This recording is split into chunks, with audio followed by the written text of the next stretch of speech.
Board member. Any questions or comments concerning the report? If not, Faculty Senate, Roger Chambers. All right.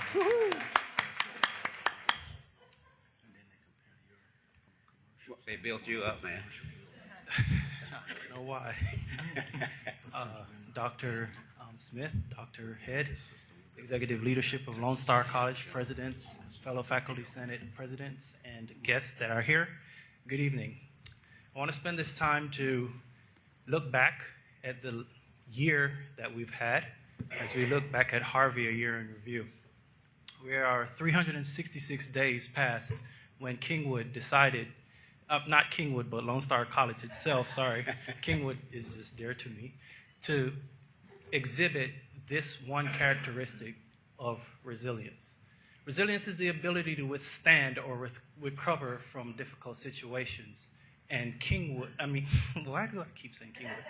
But Lone Star embodied that entire definition. First thing I want to point out is that, as Chancellor Head has spoken about in the convocation, Lone Star decided to give back to the community, to those who were affected by Harvey. Over $1.6 million was donated to students, over $100,000 donated to full-time, part-time, and adjunct employees of Lone Star College, and most importantly, no wages were lost during that time. The campuses had damages to varying degrees. University Park, their Center for Science and Innovation, experienced some damage.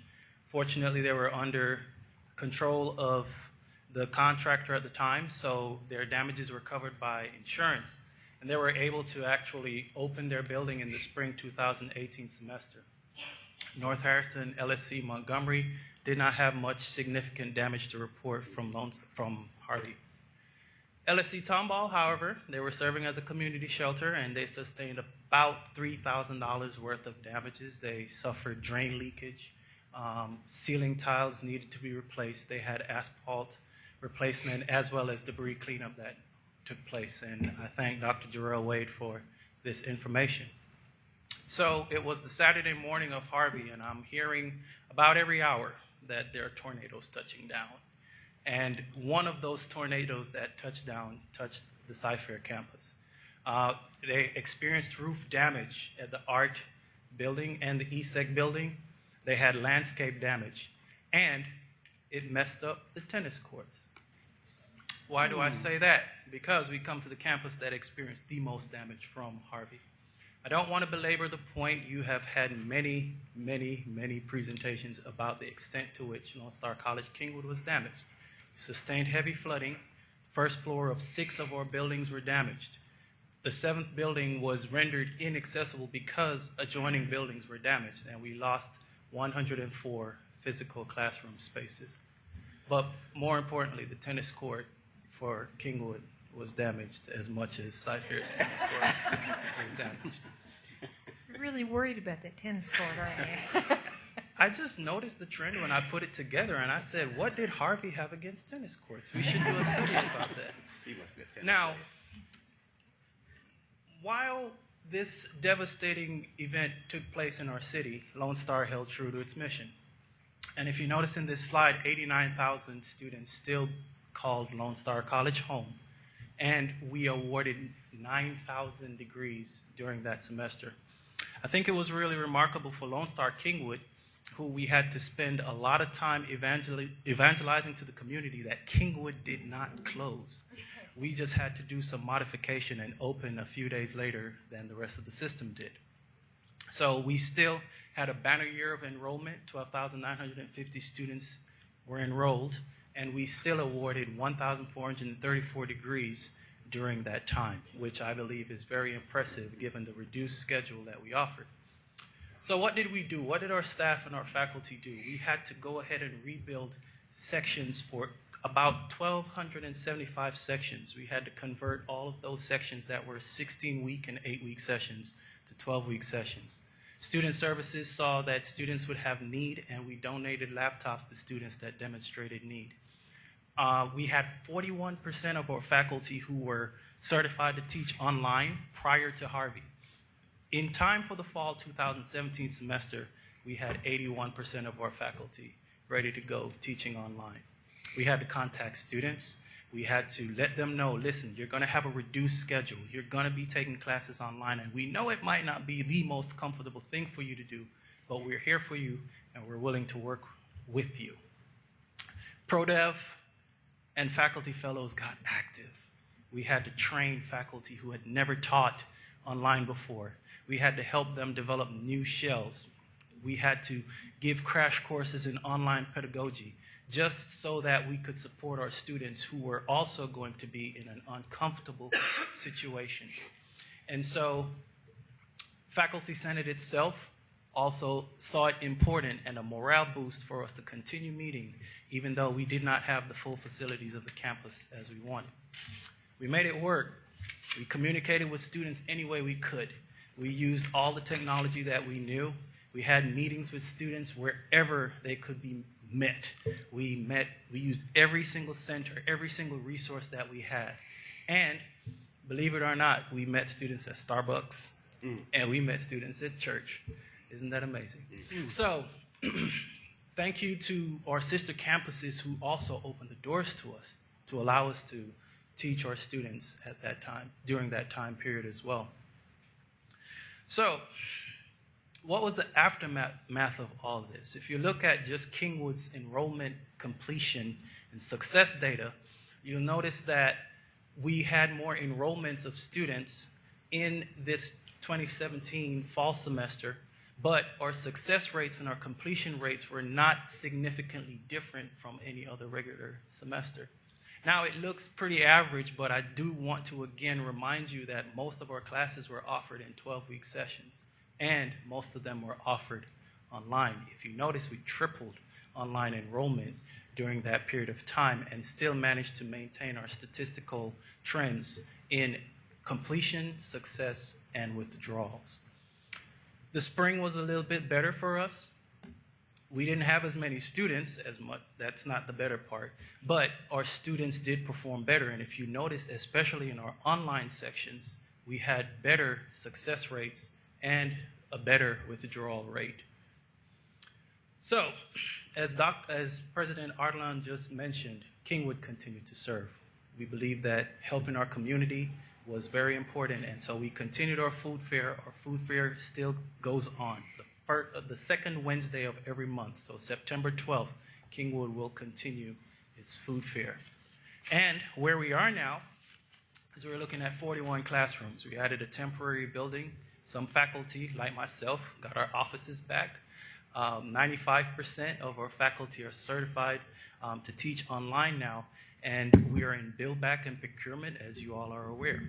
One of the things that we also did was to create a template for all our core courses. So in any event of future calamity, it's much easier for our faculty to get started teaching courses.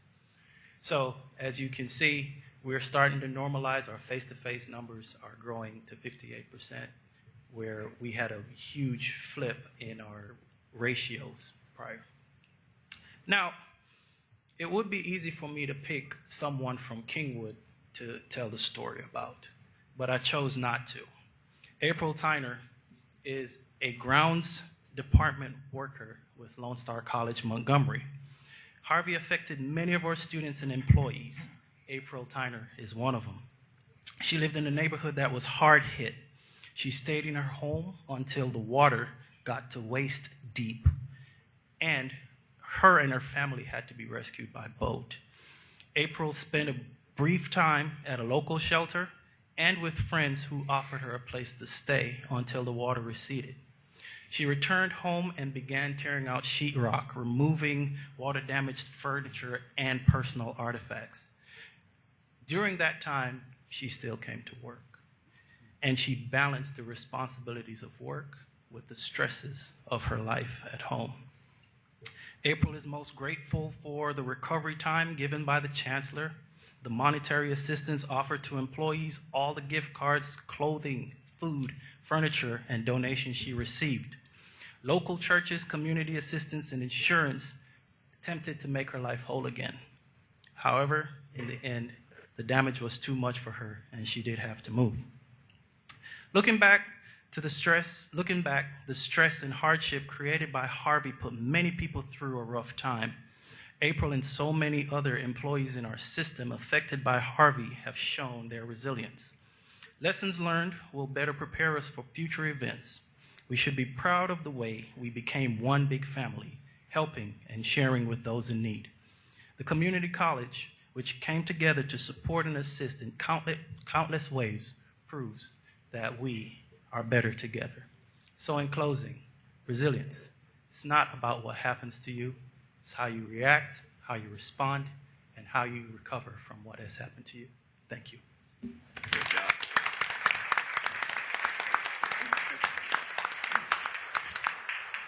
Very good report. Thank you. Are there any questions, comments, board members? Keep up the good work. Thank you. At this point on the agenda at least, board members now have the opportunity to talk about any special activities that they were involved in last month, such as school visits, classes taken, meetings attended, or anything other than that you're excited about and want the general body and the board to know about. Any volunteers? Go ahead, Art. Okay. And you didn't show up to this meeting, so you're always telling me when I didn't don't do what now? You didn't make it to this meeting. I'm going to talk about. Yeah, well, I had two I had to go to. I couldn't make both of them. No, okay. And you? No, he's always telling me, where were you? Where were you? But you know what? Oh, thanks for representing me there too. I did. Okay, thank you. No, I just wanted to briefly talk about that meeting I attended this morning. And it was the Near Northwest Chamber of Commerce. Quentin, did I get it right? Near North Management. Management. Yeah. It's management district. Yes. Okay. And the best part about it is I drop off my boy at school 2 blocks away from there, and I just go to the breakfast. So it's kind of neat. The first person I met was, I got to get to talk to, at these social breakfasts is Viola Garcia, my former colleague over at Aldine ISD and still a member of the board. So we had a good discussion about what's going on, at Aldine ISD and Lone Star, and how excited we are about Lone Star College East and North endeavor. And the best part about it is then I get to listen to our very own Quentin. I think you did an awesome job, Dr. Wright. The best part about it, this is an organization that brings people from different businesses, community people, and I was enjoying kind of listening to Quentin and kind of give us the update, and I thought you did a remarkable job in laying it out and describing it, and clearly is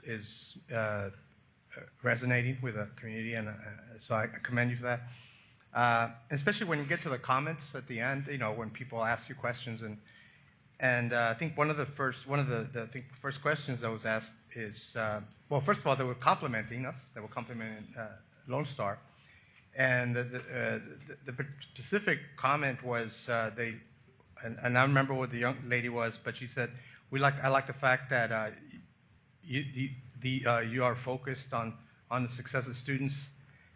In other words, you're changing what you're discussed as far as college, Lone Star College, Houston North, is about identifying the needs of the students rather than the needs of the educational institution, right?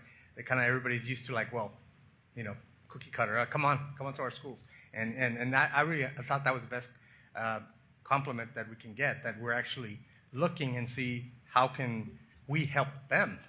And in fact, I think this person was a business person, I believe, and I got to talk to a few of them, and you understand it in the community, the tremendous changes of taking in our economy is that, consumers are getting used to having things their own way, right? I mean, I know whether we like it or not, that's the way it is. I mean, we want it quick, as much as we complain about how young people tend to be very, impatient, about they want things right away. Well, that's reality, and in the private sector, organizations that refuse to respond and adapt to the changes ends up, they're not around. That you see that happen. So I don't know. So the reason I kind of in particular mention that is because I think that shows that Lone Star College is actually not waiting around to see what happens, but in fact we're getting ahead of it. We're dealing with the challenges that we face, and the whole thing behind the approach with Lone Star College Houston North is to actually address those things. And I'm always very excited, as you know, is because the fact that we are addressing specific needs. We're going to that. And then you mentioned some of the programs, Odessa, for example, and how they came around and being on the bottom to the top. And we're replicating and emulating some of the things they did. So I think once people hear it, and I think that's what happened this morning, that's why I'm very excited, to see that they resonated and people kind of understand it. Because part of the success of what we're trying to do here, and I'm telling you as also a partner representing Metro, we got to sell it to the public that the importance of having partnerships, collaborations. This only works when everybody's involved. So again, kudos and thanks a lot. Okay, thank you, Art, for two ways, but one for the report, and secondly for calling me out for missing the meeting today. He told everybody he was you. Oh. Yeah. Oh my God, I was going to say something else. Oh. But since he called me out, for some reason, I was invited by the A-Leaf School District, which is A-Leaf Taylor High School. And I don't understand why they invited me, because that's HCC territory, and I told them. But they still said, "Oh, we want you." So I said, "Okay, I'll show up at 7 o'clock in the morning, way out there." And the folks that I talked with were a bunch of our ninth grade students, at A-Leaf Taylor. And most of them were, low-income students, like I was at the time. And so we just talked about all of the opportunities that are available to them and for them, if only they take advantage of it. And so when I was leaving, there's like 10 sections of ninth grade students. And I got a letter today from the principal asking for dates for the other ninth grade. And I tell them I may come, but it won't be at 7 o'clock in the morning. It takes forever to get out there. The thing that I saw today, though, it kind of reminded me of Mayor Turner's speech this year at convocation. And for the board members that missed that, and any of you all that missed that convocation, you really missed one of the most beneficial, motivational speeches that I've ever heard. And the take-home message that I received from Mayor Turner was, everyone adds value. It doesn't matter whether you are a janitor and he talked about his mother cleaning bathrooms at one of the big hotels on the other side of town all of her life, taking care of kids, and how she added value. She didn't like her job, but she added value to her family because she was able to bring home a paycheck. And I think he said there was 9 kids, and all of those kids that really made a contribution, not only to the city of Houston, but around the world. And so the other thing that I liked about his speech, not only does he talk very positive about Lone Star in the presence of Lone Star people, but he also talks about the value of Lone Star when there's no Lone Star people around. So he's really committed, to what Lone Star is doing. And so I am sure that he convinced a lot of our staff. And I was an adjunct at Lone Star for a while, and there are some challenging students and et cetera. And to me, the bottom line is it doesn't matter how you think of that student as being low value, that student is and can add value.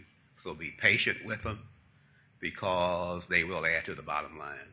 So it's a great convocation, probably the best one I've ever been to in my life, and hope we can get Mayor Turner back again. So, but again, thanks, Art. Yeah, thank you. Yeah. Go ahead, Ken. I want to thank, I'm not sure, but someone sent me a report from the University of Notre Dame that talked about congregation school partnerships. And I apologize, but I know it was either somebody from the school or somewhere related to Lone Star. But what this report, what the University of Notre Dame actually did is they went from one end of the U.S. to the other, mostly in the state of Texas, and they interviewed and talked to schools and churches that were working together as a partnership. And what it says here is that what it actually is cultivating a relationship with the school and the partner goals. And the goal is supporting students, teachers, and school administrators in an educational climate plagued by public policy, political controversy, diminishing funds, high school teachers turnover, low grade graduation rates, which is very prominent in low-income areas. And it says here that this partnership has the potential to make a significant and important impact on the lives of students involved. And there were two schools in the Houston area that they talked to. One of them was St. Ignatius Loyola Catholic Church. Loyola, that's your church, okay. And the other one was, oh my God, I can't. Anyway, there were two churches in Houston. But what has happened is that because the board chair, the chancellor, every time they've met with faith-based organizations, they always talk about how important it is that we team up and work together. So what has happened is Second Baptist in 2013 and Sci-Fair formed a school partnership. Fallbrook and Springs formed a school partnership in 2015. Champion Forest and KISD signed a partnership. And the only thing that I can get from this is that the reports came out from the Texas Public Academic Performance of Schools. Sci-Fair, at risk and economically disadvantaged, has dropped to like 8%. What percent? About 8%. 808, okay. Okay, Fallbrook and Spring has dropped, and economically disadvantaged has dropped. Klein Independent School District has also dropped in both economically disadvantaged and at risk. So it's just saying that as far as Notre Dame is, and the professors of psychology are saying, this is a must, and that this is probably going to be what they consider the catalyst for turning these kids around. And so I want to say that along with the partnership that whatever Lone Star is doing. Yeah, well, I agree. Every section of the community has to help with the problem. And whoever sent this report, thank you. I apologize. You get so many emails. I know it was somebody in here is not speaking up, but that's who I got it from. That's the one you shared with us. Yeah. Okay. Yeah. All right. Anyone? Thank you, Ken. Anyone else? Chairman Smith, is this a good time to remind you by the committee? No, I'm going to do that later. Okay. But thank you, though. Don't let me end the meeting without doing that. All right. Helen, do we have any citizens wishing to speak to the group?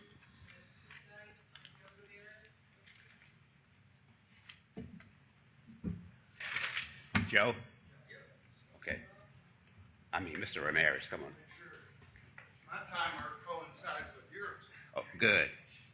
Yeah, we're not going to cheat you out anyway. Well, it's been almost a year that I've been here to address the dirty word starts with D, discrimination. we're not as transparent as we should be.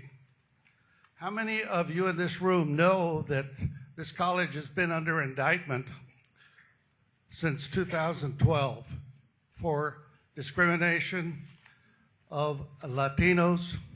It's a systemic discrimination charge, so you know it's through the system. Right, Dr. Head? You see, it won't respond. They do a great job, and I'll give you a compliment on this, to hide negative things that are against the college. The last time I've talked about this, I get this from Dr. Head. Mario comes up and says, well, this case has been closed since August of last year. Not so fast, Dr. Head. You're on the bubble. And what essentially is, it's a negotiated settlement in exchange for your promises. There's 7. That you continue or begin to comply with the EEOC Employment Act of 1964 as Title VII. You've been telling us about your big plans for joining the Latino team, La Familia, and yet your records show very little progress. You don't like to take responsibility for anything before your employment date, but here's what happened in 2016. You hired 73 people. 10 of them were Hispanics. 5% of the hiring was for Hispanics. And yet you have a 30% student enrollment rate for Latinos. 2017, you had a little bit better year. You hired 104 people, hired 27 or 26%, but by then we had like 35% Latinos. Where is the balance? In 2018, you've hired 58 people. I think that's a half a year. 4 have been Hispanics, 2% of the total hires, and yet we have 40% student enrollment. That isn't parity, Dr. Head. That's discrimination with a capital D. You were given a chance to redeem yourself with this negotiated settlement. You wouldn't give me a copy of the details, so I had to go to Ken Paxton, the Texas Attorney General, to give me the details. Why do you continue to hide these negative things, not just from me, but from new hires? New hires like this gentleman over here in charge of student success for the system. Didn't know anything about it. This gentleman over here with the president of North Harris. He didn't know anything about it when you hired him. I happened to sit next to him, and most people that I talk with say, what are you doing here? They don't know anything about it. So I compliment you on one thing. You do a great job of hiding negative issues. Thank you. Okay, thank you. Yeah, Mario, you have any comments? Okay. Did you have? Yeah, just one question. Go ahead. For the Open Meetings Act, I guess our board attorney, are we allowed to respond directly when asked questions, or must all of us up here refrain? Well, you're not supposed, you can state factual information, you can cite policies, but it is not an opportunity for a give and take or So if deliberation somebody was to about ask any us to matters. respond, it would really be restricted. This is really public comment Yeah, portion. yeah, Sorry. yeah. And based for those individuals that are new, we can only discuss items that are on the agenda or clarify policy, etc.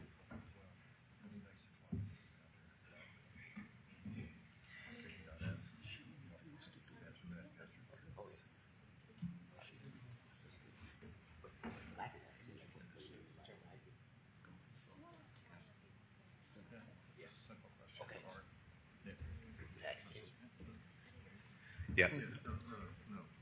Okay. Mario, and I kind of hate to put you on the spot, but I have to. He mentioned something about Lone Star being under indictment, and that kind of confused me. So, what's up with that? Yeah, I would like to hear a legal definition of the term. So, first fact, I'm Mario Castillo. That's Dr. Napolis. Right. Second fact is an indictment is actually a finding, usually by a grand jury in a criminal court, that charges the defendant with criminal conduct. I'm aware of no indictment. Okay, so there's no indictment as far as you know. As far as I know. Okay, thank you. All righty. Helen, who's the next person?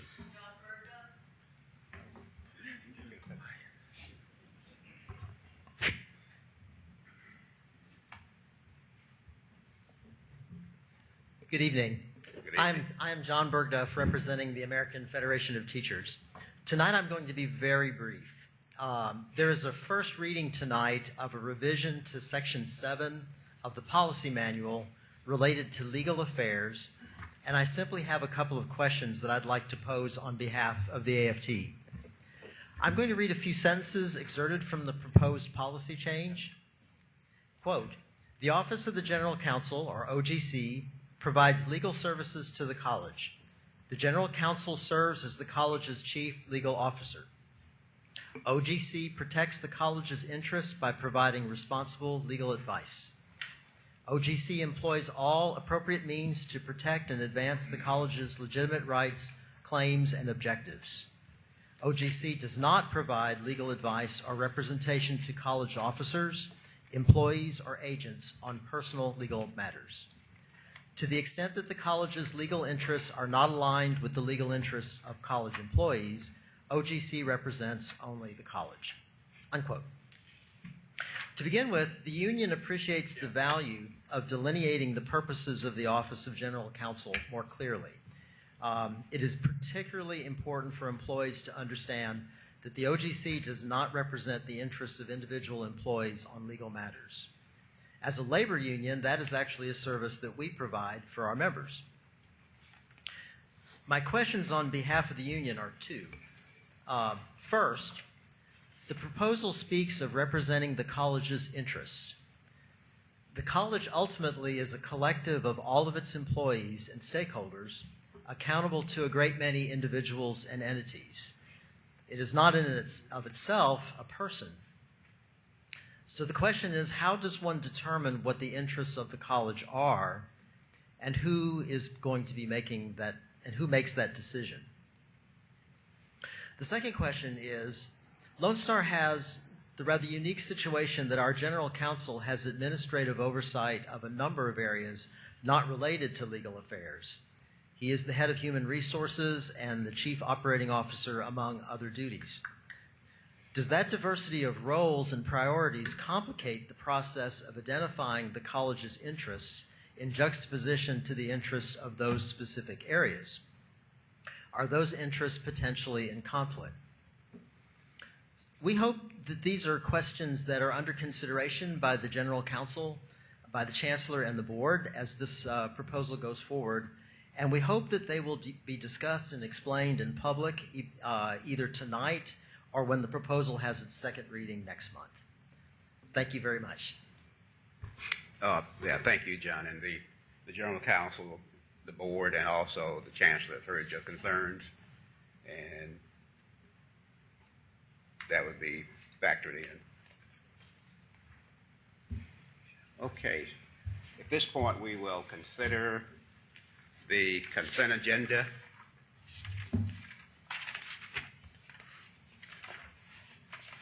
And we have our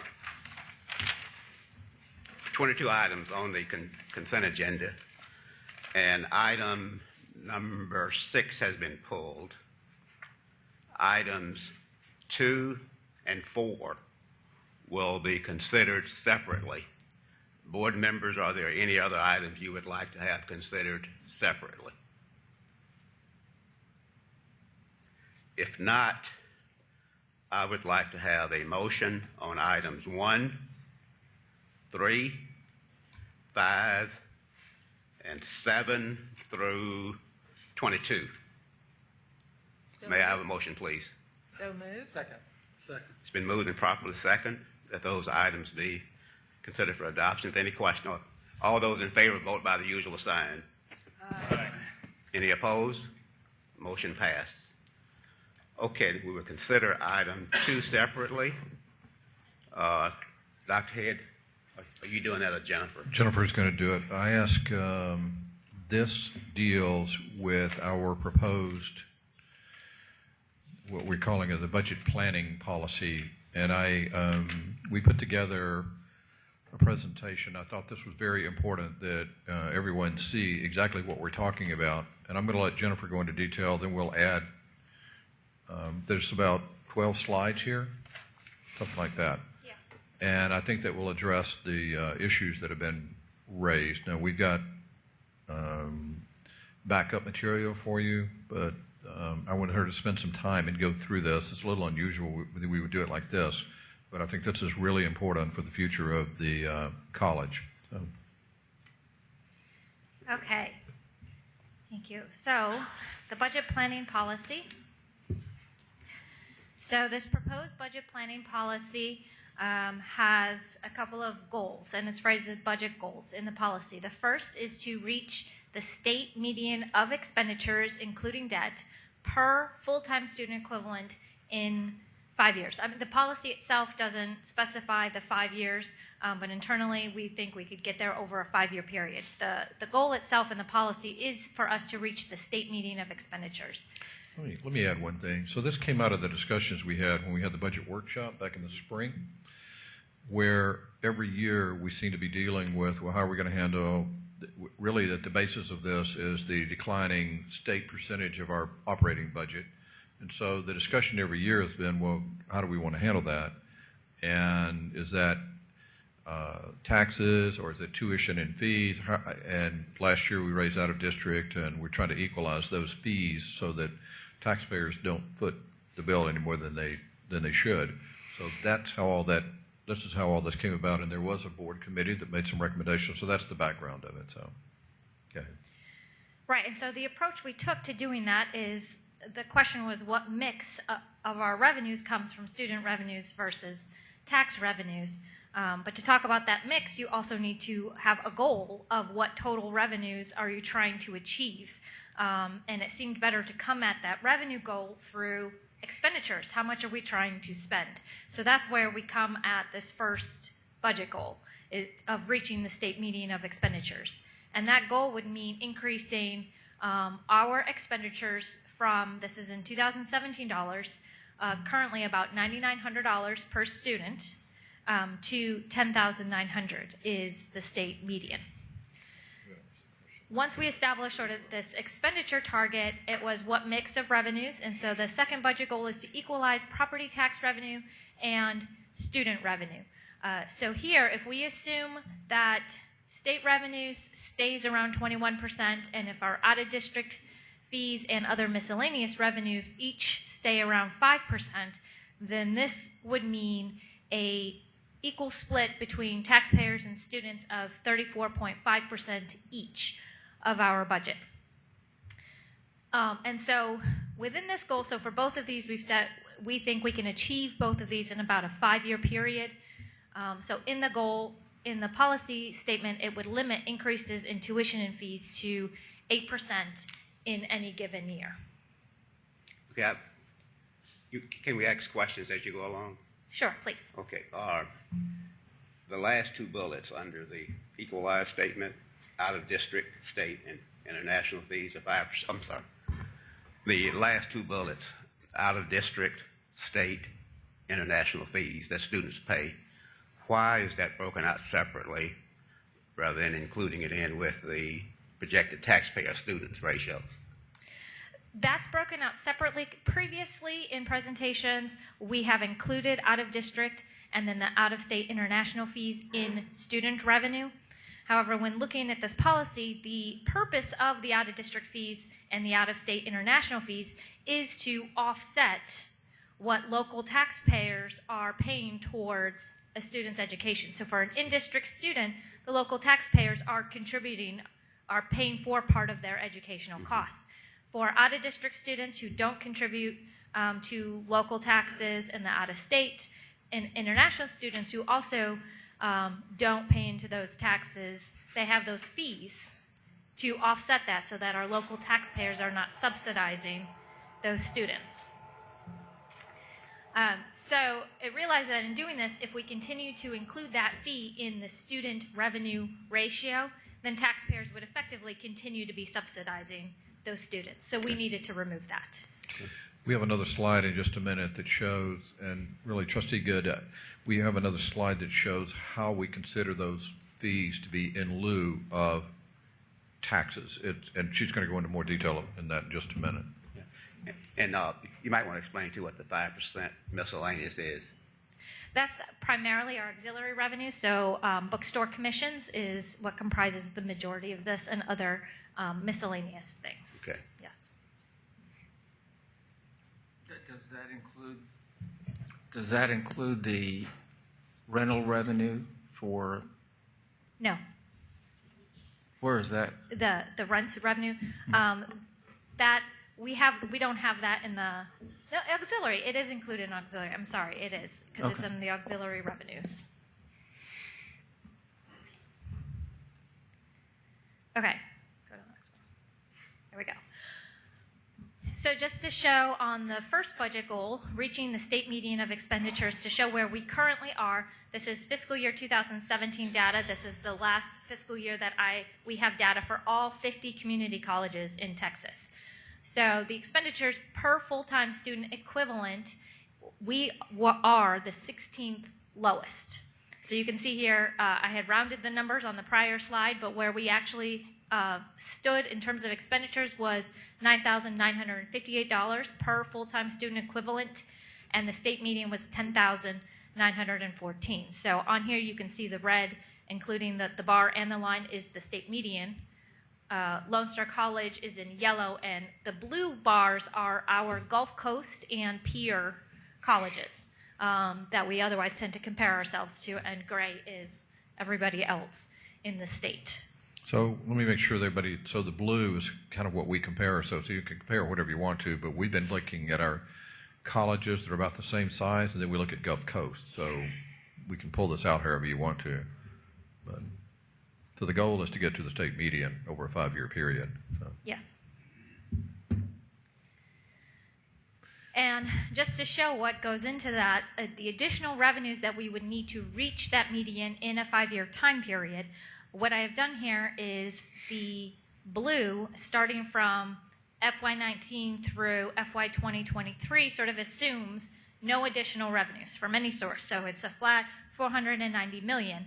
And then I calculate what the state median expenditures per full-time student would be, and I do include an inflation factor in that over a 5-year period. And then the red shows you what our gap would be. So the red shows you what additional revenues we would need to generate to reach that state median from any revenue source, whether it's taxes, student revenues, out-of-district fees, miscellaneous, or otherwise. So that's why you can see out in 2023, it would be an additional $132 million.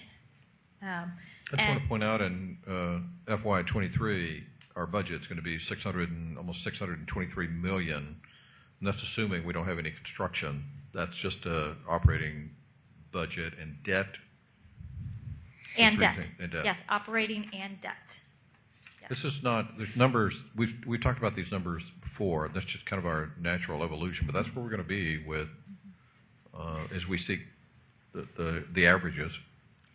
And I do want to mention $132 million new revenues in 5 years. It definitely sounds like a lot, but also for some context, in fiscal year 18 budget, we added $25 million of new revenues. In the fiscal year 19 budget, we added $15 million of new revenues. So somewhere on average, I suppose around $20 million is what we have been adding in new revenues sort of through natural growth. I want to make sure, Board, we have an Excel spreadsheet at the end that's going to show you where some of this data is coming from. Okay, so then the next budget goal included in this policy is to equalize the tax and student revenue as part of reaching this expenditure goal. And again, to show where we currently stand for fiscal year 2017, tax revenues as a percentage of revenues was the 15th highest among the 50 community colleges, with 41% coming from tax revenues and the state median being 29%. And then, so here is, we have the pie chart showing our current mix of revenues and really showing that any increase in the tax rate at this time would increase the current gap between student revenues and local taxes, where currently for the FY19 budget that this board approved in August, we are projecting 42% of our revenues coming from local taxes and 27% coming from students. Previously, when you've seen these pie charts, when we had just lumped in the out-of-district, out-of-state fees into student revenue. So you're probably more used to seeing that student revenue percentage around 32 or 33%. That hasn't changed. The difference now is I've added a new slice of the pie here to break out the out-of-district and out-of-state fees, since those really are sort of a student fee in lieu of taxes with those students not residing in the district. So this was a decision we made last year, or year before. We started raising the out-of-district fees and out-of-state fees and international fees so that our taxpayers would not be subsidizing those students.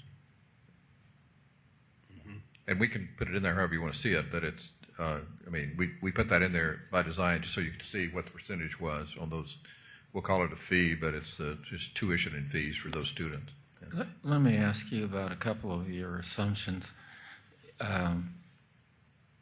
Were you saying that your assumption was that there would be no increase in dollar amounts in any of those? On this prior slide, or which slide? On the going forward in your 5-year projection. Well, so in that 5-year projection, it wasn't that I'm not assuming no new revenues. The intent with that chart was just to illustrate how much in new revenues we would need to get, whether it's through natural growth in property taxes, which we do expect to grow around 3 or 4% just through assessed value growth. Enrollment growth would also generate new revenues. So I would definitely assume some natural growth in both of those revenue sources. But you were talking about then the percentages would stay constant. Right. If both grow at about 3%, mm-hmm. and we don't change anything else, then yes, these percentage shares, the 42% and the 27%, would stay relatively constant on their own through just sort of natural. The only way they would change then is if, say, assessed value growth next year came in at 6% or something significantly higher than student revenue growth, then those ratios would change. Or the state revenue percentage went down. Yes. Again. Yes. Yes. And we'll know that in the spring, what that looks like. It's as a percentage of our operating budget. So our assumptions, though, have been 3% growth in students and a 3 to 4%. And we're going to talk a little bit about that in assessed value. That's when we do our 5-year projections. That's what we've been looking at. The big unknown here is what the state's going to be doing. That's the big unknown. So, and if that goes down, then those percentages, we have to take a look and see what those percentages are. Right. So. Yeah. So I mean, if we do nothing, but the state share goes down, then that difference, percentage-wise, kind of automatically gets split up among all the remaining pieces of the pie charts here. It wouldn't just all go to one of the other revenue sources. They would all sort of increase. The state budget, though, is looking better and better. The economy is generating more money, so I'm hoping those percentages, at least for the foreseeable future, we can look at 21, 20, something like somewhere in that range. Then the stability there will help us going forward. It'll help us as a college see where we are, and the board.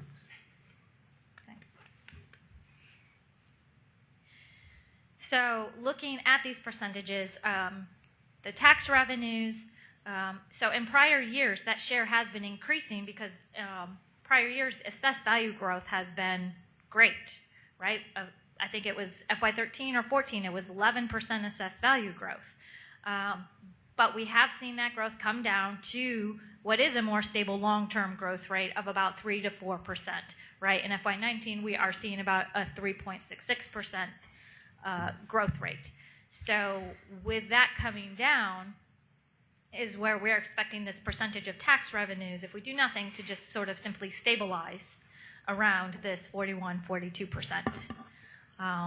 Growth does continue to vary between Montgomery and Harris County in new properties.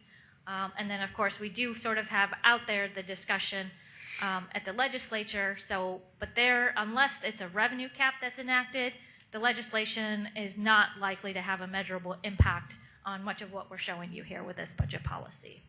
That's a total revenue cap, which I depends on who you talk to, but I talked to one of the senators last week, Jesse and I did, and I don't see a revenue cap. I think that there will be what's going to be proposed is a cap on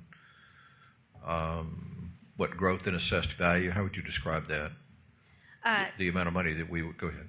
Changing the increase in the tax rate.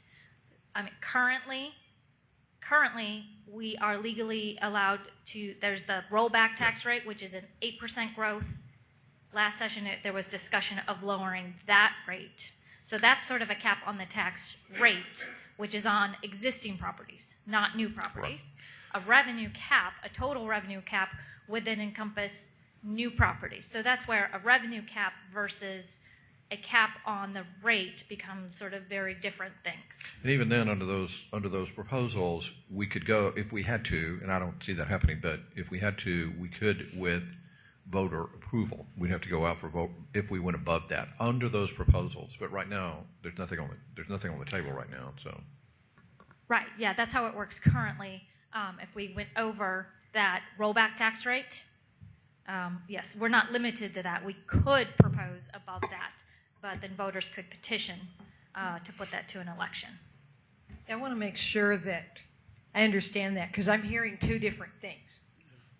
I heard Dr. Head say if we wanted to go above the rollback rate, we would have to go to the voters for approval, and I'm hearing you say we could adopt a higher tax rate, but we would be subject to the possibility of a voter-initiated rollback election. I'm talking about under the way the legislation was, and I understand what you're saying.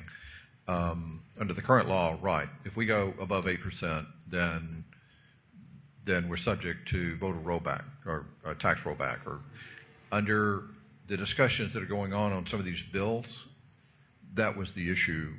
That's what I was referring to under the proposed bills that were sitting out there, was that if we could go above a 4, whatever the cap might be, if we had voter approval. But that's not the case right now, right? I just want to make sure that we're all talking about the same thing.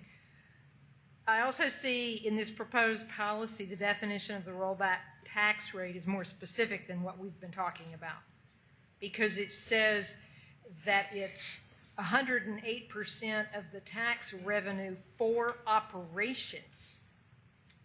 So how much of the tax revenue is for debt service? No, so this is the state-defined definition of the rollback tax rate. Our total tax rate is 10.78 cents. 8 cents of that is for operations. The other 2.78 cents is for debt service, and it's the 8% applies per the state law. The 8% applies to the maintenance and operations rate, the 8 cents. My concern is the more we parse this, the harder it gets to explain it to voters, to explain it to students, to make it make sense. If Dave Holsey were here, he'd be saying, give me the 30-second elevator speech. This can't be done in 30 seconds. But this is the existing definition per state law of the rollback tax rate. This is not parsing that Lone Star College is doing.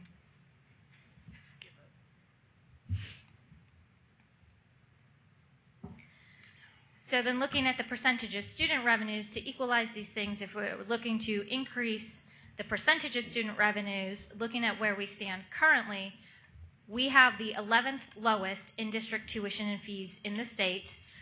So looking at how to equalize those things, we would be looking at raising incrementally over a 5-year period about $30 per credit hour. And when you include an inflation factor, this would keep us at about the state median, whereas right now we're well below it. And that's what this chart shows, where we stand in, again, this is fall of 2017. Lone Star College, this is for 12 credit hours, is at $908, which is the 11th lowest in the district, with the state median being $1,068. The $30 per credit hour increase over a 5-year period would mean in 2023 about a $360 increase on top of the 908, putting that at $1,268. If you grow the state median by, say, a 3% factor, that puts that in 2023 at $1,275. So we're looking at that and trying to keep those increases over this 5-year period in line with where the state median is. And that obviously does assume inflation factor. This is something we would want to look at and update each year as we step into these incremental increases to reach this policy goal. So just to sort of outline what we hope some of the benefits of this proposed policy would be is providing the board and administration with clear guidance in that 5-year budget planning model that we build, and to reduce uncertainty in our revenues for long-term planning, to provide transparent revenue philosophy to our credit rating agencies, and as was already mentioned, kind of addressing the uncertainty of state funding going forward. If that 21% does decline, where does that difference get made up from? What this policy would basically already lay out is that it would get made up in equal parts from, if student revenues and taxes were already equalized, then any decrease in state funding would be made up in equal parts between taxes and students. And then additionally, the policy would provide transparency to the community about when and why either tax rates or tuition and fees are being either increased or decreased. But like we've talked about, it's trying to reach these policy budget goals over a 5-year period. Just looking at where we are now in FY19, the budget that this board adopted last month in August does meet our current immediate needs without a tax increase. And additionally, Lone Star College did promise bond supporters back in 2014 that we would not raise the tax rate for at least 5 years.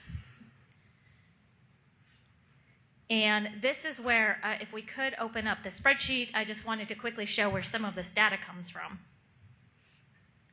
So this is actually a spreadsheet that we get from the coordinating board. Anyone can go to the coordinating board's website and download this spreadsheet. But this just kind of shows, you see it's kind of opens up automatically to Lone Star College, but we can scroll right or left, and you see all 50 community colleges across the state. So we have a lot of data in the spreadsheet that we can use, and that's where we're getting a lot of those charts that you were seeing comparing us to all 50 community colleges. So this is... And I wanted to show this because we periodically get questions like, where'd you get your numbers from? But that it's state information, it's public information, so... And all of this the numbers are based on each community college's annual financial report that's released, their CAFRs. So we each kind of submit our data to the coordinating board, and then the coordinating board compiles it. So our recommendation is that this agenda item be approved.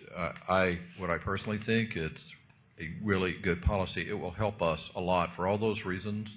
Can you go back to those factors that, I mean, it's going to help us with the credit agencies. It's going to help us with the budget philosophy. It'll help us in the planning so that we don't have to come back in every year and go, we're looking at this for tuition or taxes, one of the two. it will provide guidance, I think, straightforward to the community about what we're doing and why we need to do it, and take a lot of the kind of the personal. It's going to be a formula. It does in the board policy. It does allow for some flexibility. If we had another piece in there about if we had economic disruption, like if we had a recession, or if we had another hurricane which we probably will before it's over with, we lost enrollments where we may have to make some adjustments to it. But that would be a board decision where we'd come back in and go, here's where we are with that. So I think with us talking to credit agencies, I can tell for a fact that the clearer we are and the clearer the board is over this, the easier it is for us to talk with them about how we handle our finances going forward. So. Okay, anything else, Jennifer? So thank you very much. Yeah, appreciate you. Stay there, Keith. What I'm gonna do now is get a motion on item 2 in a second, and then we'll ask for comments. Yeah, stay in case we have any additional questions. Second. It's been moved and properly seconded that we adopt item number 2. Are there any additional questions or comments? Hearing none, we're going to do this by a roll call vote, and we're going to start with Ken. Are you for? Say aye if you're for. Aye. Miriam? Smith, aye. Dr. Scott? Aye. Boyd? Aye. Linda? Aye.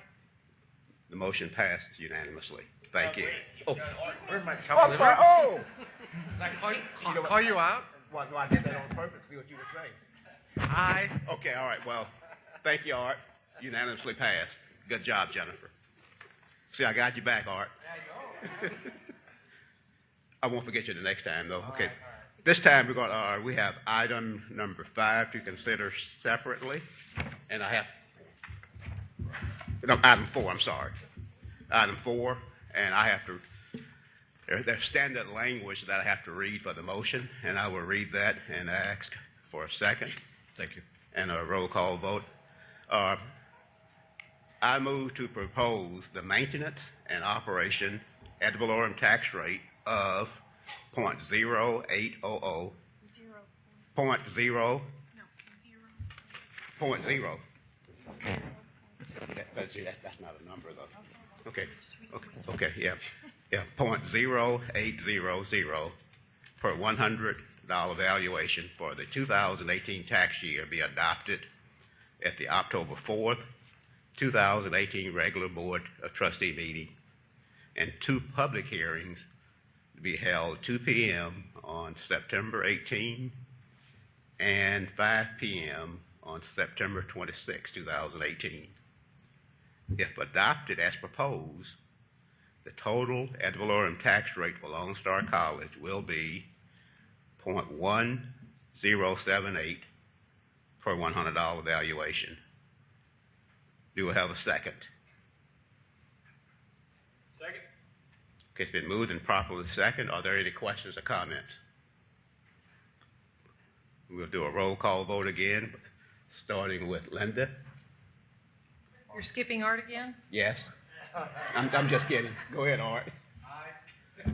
Linda? Aye. Dave? Aye. Dr. Scott? Aye. Smith? Aye.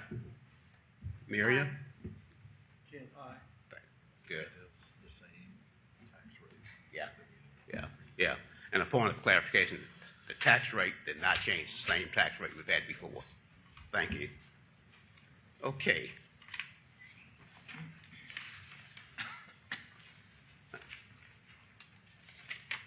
At this point in time, we will have the report of the finance report. Jennifer, you got to work out every meeting, so.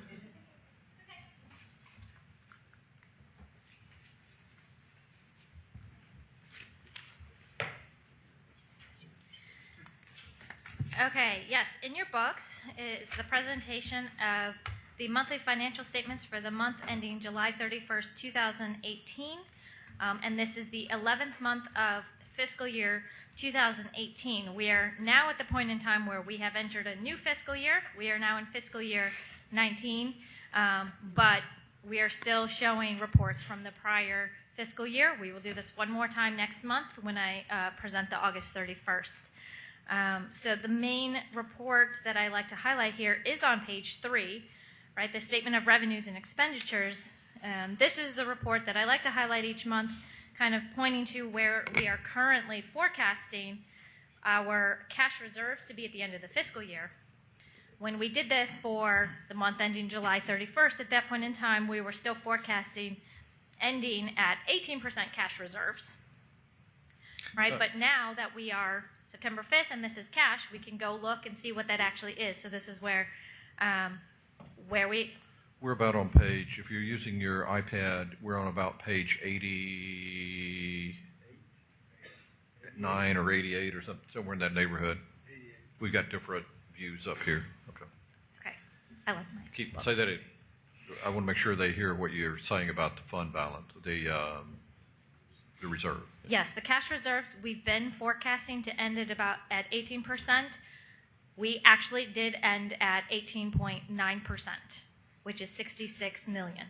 I want to make sure everybody knows that. When she started, we were at 13.5 or so, and so we're up to 18.9. So we're getting closer and closer to meeting the goals of Standard & Poor's and J.P. Morgan when we talked with them. And so there's a lot of people that are making this happen, especially the colleges, so thank you, and the system and the vice chancellors, but we're in really good financial shape. And if you go to, okay, I don't know, so go 1, 2, 3, 4 pages, go 4 more pages. It's the summary of operating funds. That's on page, what's it start with, revenues? It says at the top, Lone Star College, and then it says summary of operating funds as of July 31st, 2018. Yeah. 91. So this is where, just talking about that cash, I know I just updated that number as $66 million, but this is where you see the breakout of our operating cash, which on July 31st was $23 million, and then below that you see cash reserves. At that point in time was $60 million. It's that $60 million that now stands at $66 million. So between our cash reserves and then our operating cash, right, July 31st did stand at $84 million. Okay. Now I hope, I think next time I'll make sure I know what PDF pages you guys have, because if you could go back 2 pages to the Lone Star College Statement of Revenues and Expenditures for Fund 35 Harvey Recovery. Whether you find it or not, the highlight is that currently we have actual expenditures related to Hurricane Harvey of $17.6 million. What now? $17.6 million.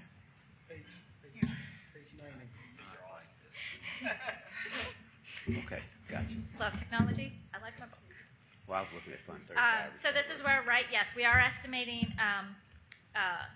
damage from Hurricane Harvey at about $40 million, but that's been the estimate of our total expenditures, which we're still doing the reconstruction at Kingwood. So what we have actually spent so far is $17.6 million, but we do have another $13 million encumbered. So I think I keep mentioning every month that this expenditure number is quickly increasing as we actually get into the Kingwood recovery. What's the latest on FEMA? So the latest on FEMA is that we have 99% turned everything in.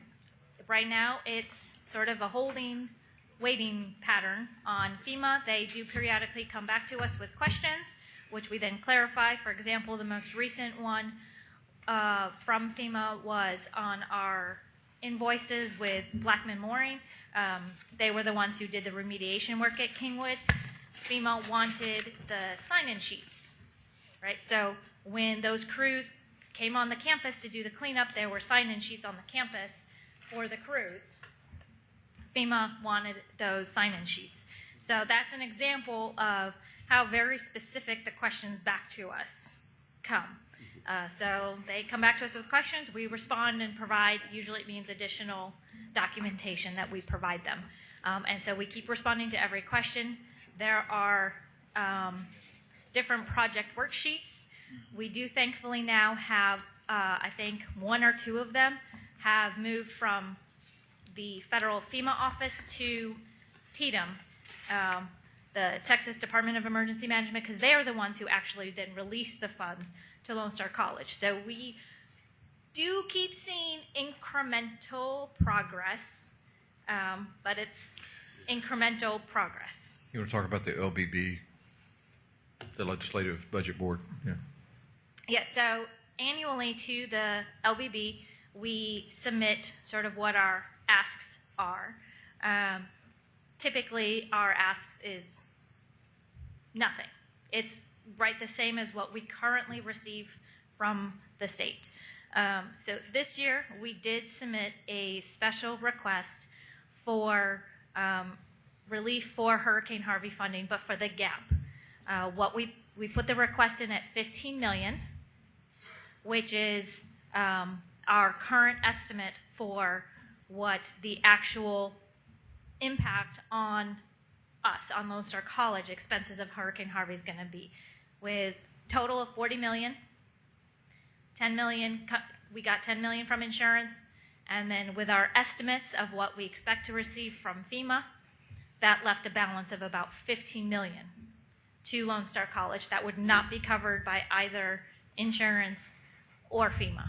So that $15 million is what we put in as a special budget request to the LBB. So we're going to be talking to a lot of people about if we can get that 15 million, it'll keep us from having to go into our reserves or maybe the bond fund. If we can do that, we'll just about be whole. And then after that, Catherine, we're counting on your enrollments to go up like I know they are. So She gave the upside, yeah. And that $15 million, we did include in there an estimate of sort of lost business income from the decline enrollment at Kingwood. So it wasn't just the reconstruction costs. some of these, when we're testifying, and we're going to be talking to a lot of people, they already know what our situation is, which is why I was asked to come down and testify. So I'll be very clear about the damage we faced, the insurance we had, what we can cover and what we can't cover, and what we think is reasonable. The interesting part about this was Jennifer was contacted. What they wanted to make sure that if they put 15 million in there and we only spent 12 or 13 million, that we would return the other million. Well, of course we will. We don't keep any money we don't need, but right now I think we're going to need all of it. So. Well, and so that in addition to that, I typically give a quick update as to where we are on the Kingwood reconstruction. So there we have issued now the notice to proceed on 5 of the 6 buildings. So we have executed the guaranteed maximum price contracts on those 5 buildings, and the notice to proceed has been issued. So that's done. The next steps coming up here is we will, I think just in another 2 weeks, receive the GMP for the library. So we do have the library on a slightly later track than the other 5 buildings. But we are looking to get that GMP here in mid-September and get that executed hopefully by the end of the month. We have a day,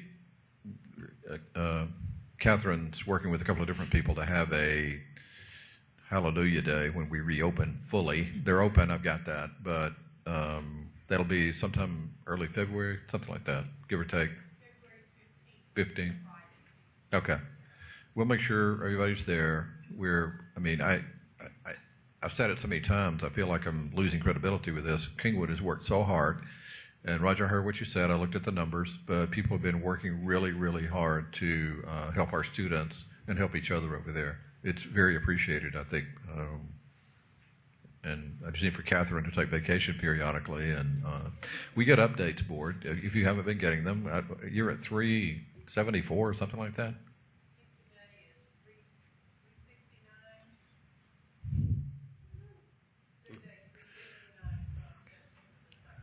We'd be glad to send you all the back issues if you really want to see them, but we can track Kingwood's progress just by looking at emails. So.